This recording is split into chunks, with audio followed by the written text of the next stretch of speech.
Yo, what's up, B-Market Page? So, tutorial paano gamitin ang bago nating modem, PLDT Home Prepaid Wi-Fi FXID 7. Latest version ng PLDT Prepaid Wi-Fi.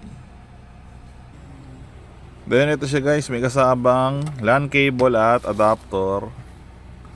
At ito naman yung pre cable natin, tayo lang namimigay ng ganito. 2 power bank. So, connect kayo sa kanya. Dito yung username and password niya. Ayan. Ang Wi-Fi password, PLDT Home din. So, ayan. Click connect. Once na connect na, search lang sa Google Chrome ang IP address niya, 192.168.1.1. Then pag yan lumabas, click lang advance. Then click proceed. Then pag napindot yung proceed, then lalabas. Then type nyo lang yung username and password. Then click sign in. Then dito guys, dapat mag-change password kayo. Dapat matatandaan nyo yung change password, yung nilagay yung bagong password. At di nyo makakalimutan. Kung sakaling makalimutan nyo naman, pwede nyo naman i-reset yung modem.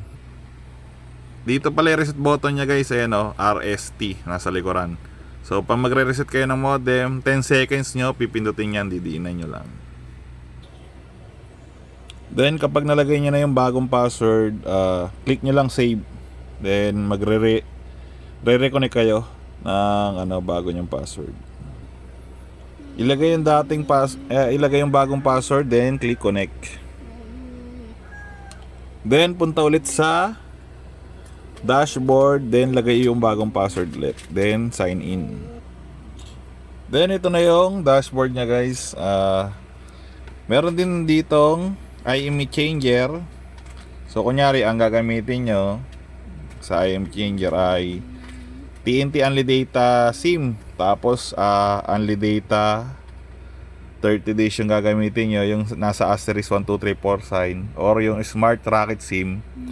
Pipindutin nyo lang itong choose SIM para mag-generate na siya ng IMEI nya. Then click change IMEI. Once na pag-change IMEI ka na, magre-restart yung Wi-Fi. Then gagana na yung TNT Only Data SIM at Smart SIM. So hindi na gagana yung Smart Bro Home Prepaid Wi-Fi SIM dahil nag-change IMEI ka from single use. So ito kasing default IMEI nya guys ng modem is for PLDT Home Prepaid Wi-Fi SIM for family use. So ganon. So meron din dito dito postpaid at Globe at Wi-Fi. Pero ito lang importante guys, yung TNT Smart Rocket.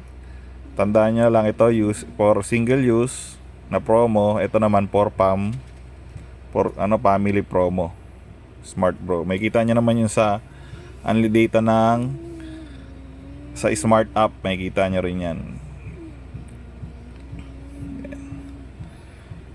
Then ito naman yung band settings niya guys. Ito naman band settings niya.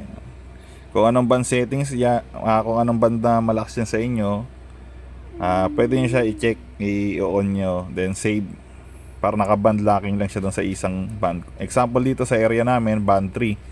So naka-open lang siya dyan, naka-on yung band 3 namin. Tapos yan lang, para naka-stable yung internet, hindi siya pawala-wala. Kasi kung hindi siya band settings guys, palipat-lipat siya dyan sa mga available band na yan.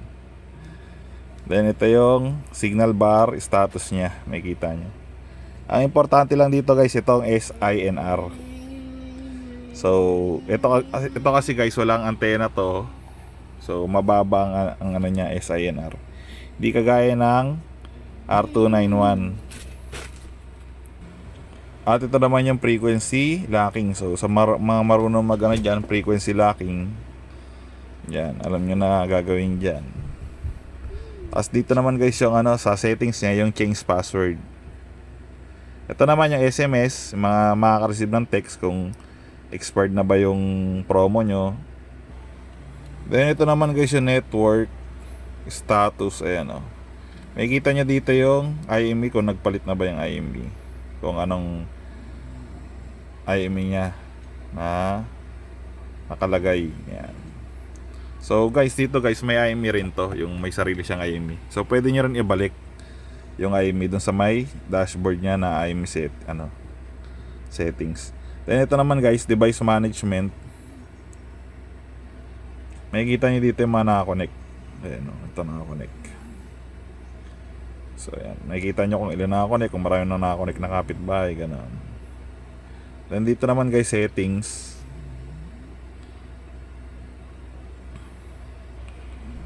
Then ito sa may settings, pwede nyo rin i-hide tong SSID nya para hindi nakikita ng mga kapitbahay nyo yung wifi nyo. Yung pag nag-office sila ng wifi, hindi lalabas yung itong SSID na to. So naka-hide. Maganda rin yung guys, naka-hide. Then sa router management, dito naman yung reboot and factory reset. Sa mga nagtatanong guys, saan makakabili ng modem natin? Dito lang, pimila sa Facebook o Jobet Only Data. Meron din tayo Shopee guys. B-Market PH, search lang. Meron din tayo sa TikTok guys, B-Market PH, search lang rin. Pero mas makakabura kayo guys sa dito guys sa direct sa akin, direct order. Kasi malaki kaltas sa Shopee and TikTok. Dito direct, free shipping na, may 5% less pa. So ano pa naantay nyo, order na.